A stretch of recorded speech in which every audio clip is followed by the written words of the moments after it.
designers, makers, manufacturers, and then it's also the responsibility of the consumers to sort of, at this point, first and foremost, shift habits. I think it's shared across the board. Like the responsibility actually belongs with everybody. It belongs with brands. It belongs with government. It belongs with consumers.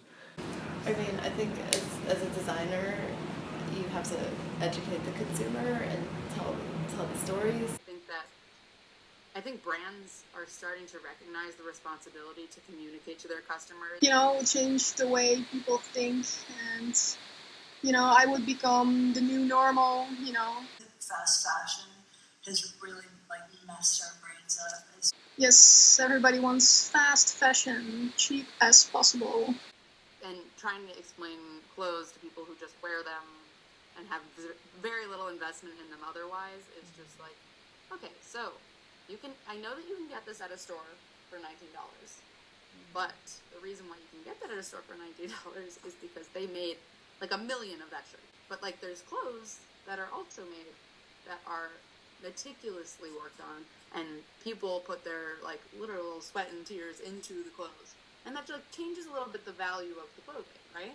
As far as like how we ingest and how we have to have all this stuff, and it's so accessible. We can buy so much more of it. Also, consumers are completely trained now in these untenable prices. Like clothing has become really cheap, and so cheap in fact that it doesn't cover those costs. Like it doesn't cover the safety of the workers. Yeah, people just, you know, I bought this shirt for $5.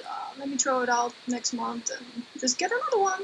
I think that people in general don't understand the value of clothing and the value of workmanship. And the value system around things, any kind of thing, has become completely skewed, where the idea that you can get something for so cheap is... You know, what if I can't afford the higher price of clothing? Often, you know, if you actually audited what somebody is buying over the course of a year, it's lots and lots and lots of cheap things. And I would then ask a question, do you actually need all of those things that you're buying? What if you bought less number of items but spent the same amount of money? I can't afford cheap things. And it made so much sense, and they don't last. And so it's like you can buy all of these things, and you can continue to buy them, they don't last, and then they just become landfill. So it's sort of beginning to shift where I think shifting the consumer to think of what it feels like to spend a little bit more and starting to feel comfy in that space, but buy less. Invest in a beautiful piece that's going to last you for a lot longer. I tried to create something that the customer would buy, not just because it's sustainable, but because it's cool and because it's interesting and they love it, rather than having the customer pay extra money just because it's sustainable. I think that's always the idea of getting the good deal, and that's what people value more now in our society than getting the nice thing, you know, which is so heartbreaking because all we want to do is make nice things. This is going to cost this, but okay, I'm going to do it, and I'm going to love this, and I'm going to wear it in all these different ways. And I think it's trying to reshift that conversation right now. How do we purchase things?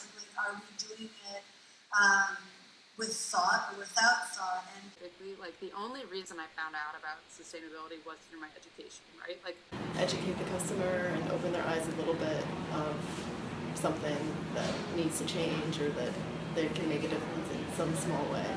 Is on us being people who have been educated in design to kind of spread that knowledge. But we also really have to be better designers and make things that will sincerely last longer and that are designed smarter. But the fact that schools are teaching and talking about it, I think will start to change the consumer too, because the consumer is growing up now.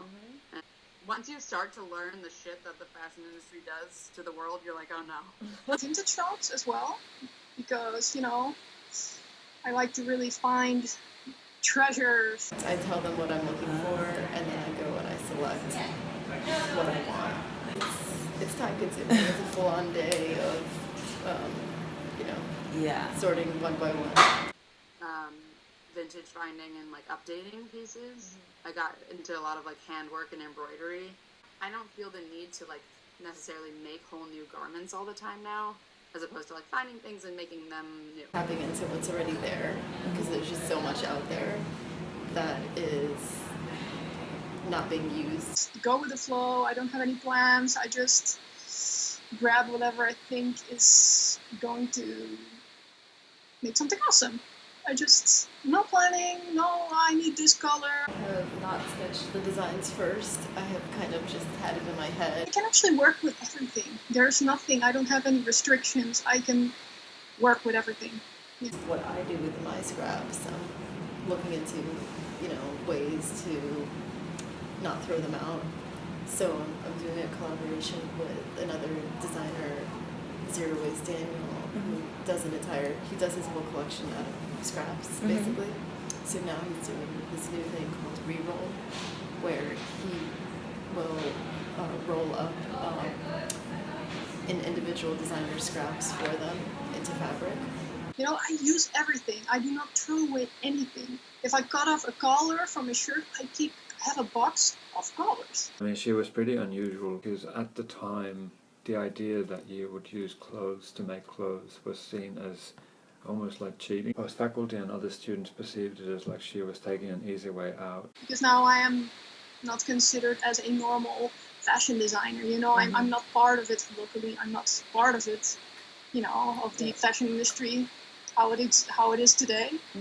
Often people question their retail prices, say, well, if you're making it from stuff that you get for free, why does it cost as much? And actually, garments can be a much more difficult material to work with than fabric that comes in a roll. It's all of the systems within fashion, or almost all of the systems within fashion have been designed to deal with fabric that comes off a roll.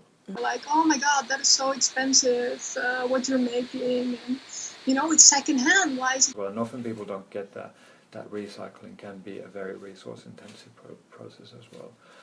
I do really high-end finishes to offset the fact that the fabric has been worn before, to, you know, try to improve the value. Not really my job. I like to just, it's like a piece of me, you know. I just work whenever I want to. I'm creative whenever I feel being creative. I don't feel the need to have like my own fashion brand because there is just so much stuff happening. Like that was kind of what I took away from Parsons. I went in thinking like, oh, I want to be like a couture designer, and I came out of it being like, I just want to repurpose clothes and maybe make some money doing something else. It is not my like full-time job, and I can support myself. I don't see the need for like my work to be sold. I make a lot of things for friends, and that kind of satisfies my like making needs for now. If people realize like how far their clothing has traveled to get to them, like where the fibers came from, where they were woven, where the factory picked them up and cleaned them, where they then cut them and sewed them, and how many hands touched them before they got to the shipping factory that then boxed them and sent them to the store where they bought them, and then they had to drive home. It's just like an amazing journey that clothing takes to get to our home. Next time you go throw something away, just remember there is no away. And I was just like, from then on, I was like mind blown. Like, there is no way. It's not going anywhere. It's going to Jersey.